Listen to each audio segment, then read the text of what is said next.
Hello everyone, I'm Mayumi Ogata, a public speaking performance coach and founder of Body Speech. Today, I'd like to talk about the power of laughter. In English speaking countries and increasingly around the world, speakers often use humor in their speeches and presentations. But have you ever stopped to consider why they do this? Today, we'll delve into the science behind it. I myself used to be terrified of public speaking. To overcome this fear, I dedicated myself to research and practice, and that journey led me to where I'm today. Now, I not only coach others, but also speak at international events myself. If someone asks me what the single most important element is in effective public speaking, the one thing I would recommend above all else, I answer without hesitation: laughter. I spent most of my time figuring out how to get a laugh right in the opening. It truly is that crucial. I mean it. Today, I'll share how laughter's effectiveness is scientifically proven, backed by both neuroscience and psychology. The main reason for using humor at the start isn't just to entertain. It's because it instantly puts the audience into a state of relaxation. Laughter triggers a shift in our autonomic nervous system, the balance between our sympathetic and parasympathetic nerves. Normally, when we are awake and alert, our sympathetic nervous system is dominant. This means we are in a state of tension and vigilance. As a speaker, it's your job to change that. When laughter occurs, the parasympathetic nervous system becomes dominant. This opens up the audience's mind, allowing them to truly receive your message for the first time. So, by generating laughter, you open the audience's hearts and create a listening environment where your message can be effectively received. Pretty important, right? Let's look at the science even further. Are you familiar with the concept of mirror nervous? When the speaker relaxes and smiles, that smile and relaxed energy spread to the audience through mirror neurons. The audience smiles and relaxes in return. This process creates empathy between the speaker and the audience. That's a mirror neuron effect. I hope you now understand why laughter is so powerful and essential. Now, let's talk about why many people find humor so challenging. While this fear exists everywhere, it's particularly pronounced in countries like Japan. Culture plays a significant role. For many Japanese speakers, the difficulty lies in creating a joke with a distinct punchline. A joke in this context refers to a story with a specific ochi in Japanese or punchline. Many people find this difficult, and honestly, I'm not particularly good at it either. Once you understand this difference, I think you can do it too. Humor, as I define it, is about creating a relaxed atmosphere in the room. The biggest fear for us in Japan is suberu in Japanese, to slip or slide. That feeling of I just said something that fell flat is truly terrifying. Why do we fear this so much? At its core, Japanese culture emphasizes harmony, wa in Japanese. Failing to get a laugh, to sleep is perceived as disrupting disharmony.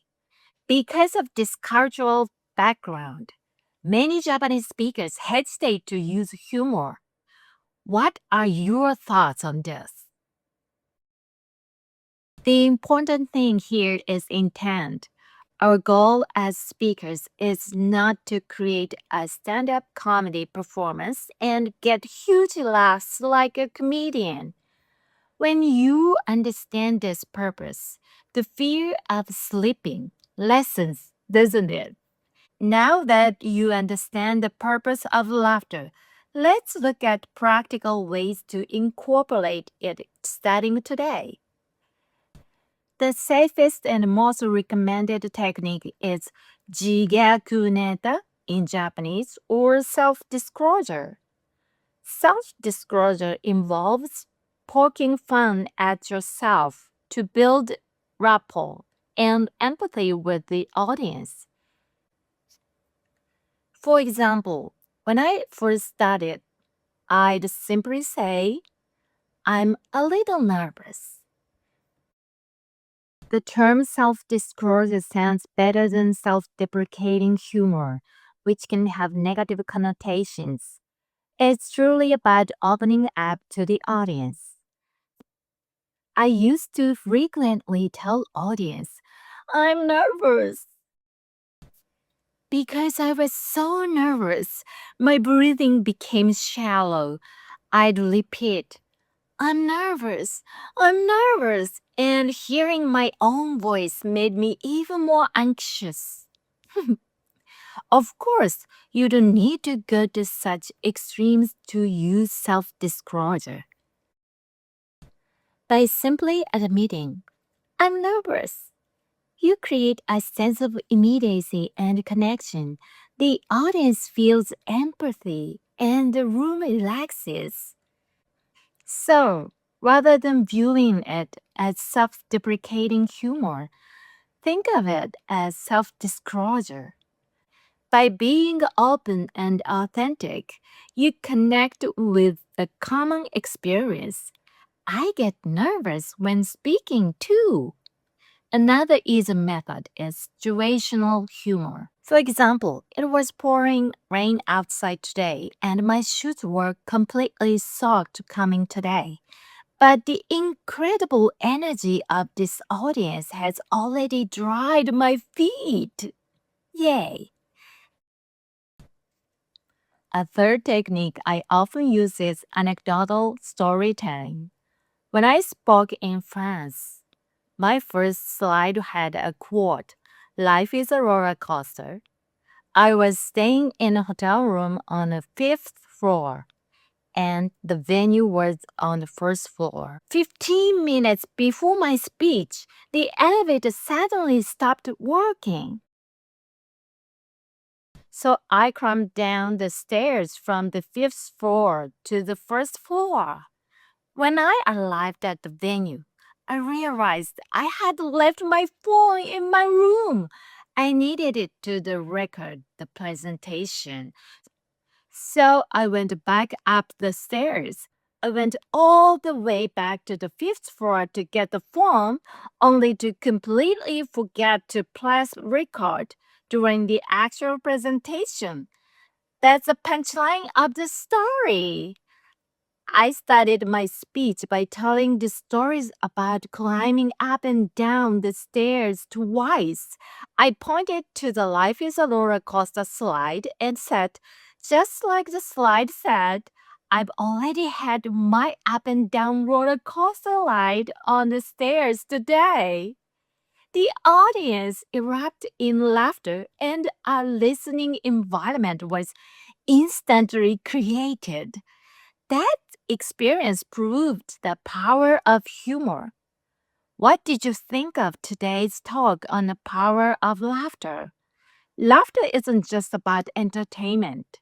While entertainment is important, laughter is a vital tool for making communication smoother and more effective. I always tell my clients that communication for one person one-on-one, and communication for many people, one-to-many, are fundamentally the same. It's all about communication, a game of catch. Just like you play catch 101, you play catch with a large audience as well. This means opening the listener's heart and creating an environment where they are ready to listen, whether you are speaking one on one or one to many. I encourage everyone watching this video to try this challenge.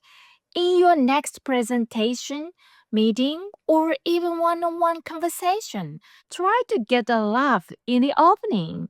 Please take on this challenge. If you succeed, or even if you notice where things went wrong, please share your insights in the comments below. Your feedback encourages me, and I'm happy to help think through any questions you have. Please like, subscribe, and leave a comment. Here's an announcement. I sell content on Udemy. If you want to refine your body speech and presence based on acting techniques, please purchase my content using the Udemy link in the description box below. Bye.